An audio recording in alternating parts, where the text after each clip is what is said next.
And now, Jenna, to the current president, and calls for him to clean house, get rid of some of his political and economic advisors because of sinking poll numbers. Take a look at this.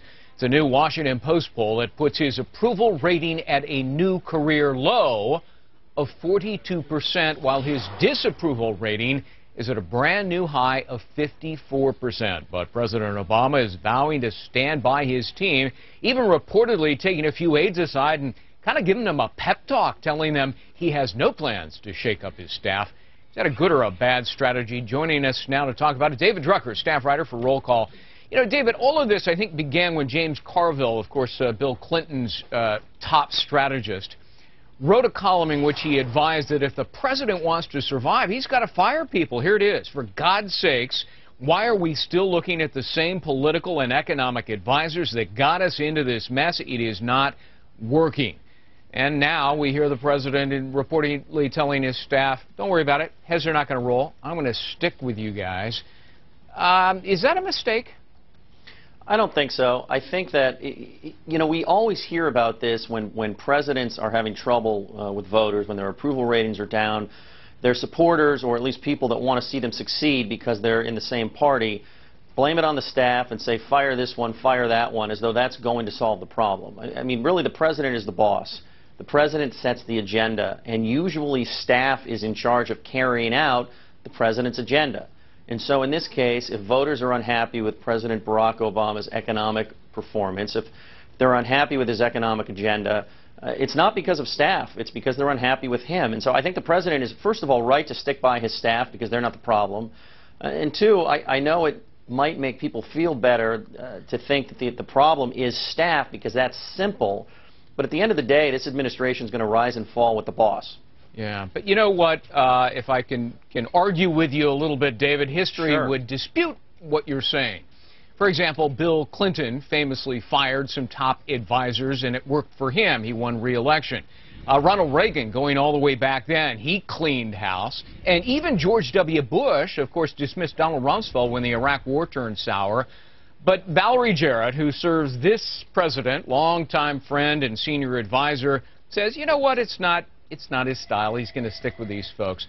What are you hearing on the Hill? Are Democrats, especially those in the U.S. Senate, sort of grumbling and saying, boy, that's a mistake? Well, look, Greg, first I want to say that my memory with Reagan's a little fuzzy because I was a little young. But in the other cases that you mentioned, the president made a decision to change course a bit. President Clinton moved to the center after 1994. He won re-election as a pragmatic, centrist Democrat who was compromising with Republicans. George W. Bush got rid of Rumsfeld after the 2006 elections, but he made a change of course in Iraq in terms of strategy, and it made sense to go to Bob Gates. So I'm not saying it would do no good for the president to fire staff. What I'm saying is unless the president wants to change course, simply changing staff is not going to make a difference. Now, on the Hill, I can tell you that there's a lot of concern among Democrats about the president's political performance because they know that at the end of the day in 2012, their fate is primarily tied to his. And so I know there is some grumbling up there. There's been some grumbling in the Senate among Democrats with the president's jobs bill, but they think they've worked out a way to solve their problems with the millionaire surtax. So clearly the president has his critics. I just want to point out, unless the president changes course, there's no reason for him to bring on new staff. I'm clearly older than you because I remember it like it was yesterday. I didn't mean to do that to you. Reagan got rid of Don Regan and then brought in James Baker amid the Iran-Contra scandal. Really sort of turned his numbers around. But speaking of numbers, that Washington Post poll was really quite revealing in two different ways. Take a look at this. A majority of Americans, 55%, believe Barack Obama will be a one-term president, and only 37% think he'll get a second term. And the key may be, you know, David, independent voters, roughly a third give the president positive marks.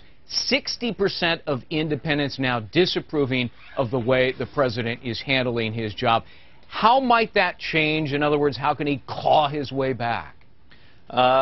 People can get jobs. Unless the unemployment rate starts to go down month over month and people feel that the economy and the country are headed in the right direction, there's very little the president can do to get back in the good graces of voters. And at the end of the day, the only way he wins re-election in an environment like this is for people to be so down on the Republican presidential nominee, to have so little faith in that person's ability to do the job, that they stick with the horse they have. All right, David Drucker. We'll later compare our birth certificates. David, good to see you as always. Good to see you too, Greg. Roll call. Thanks very much.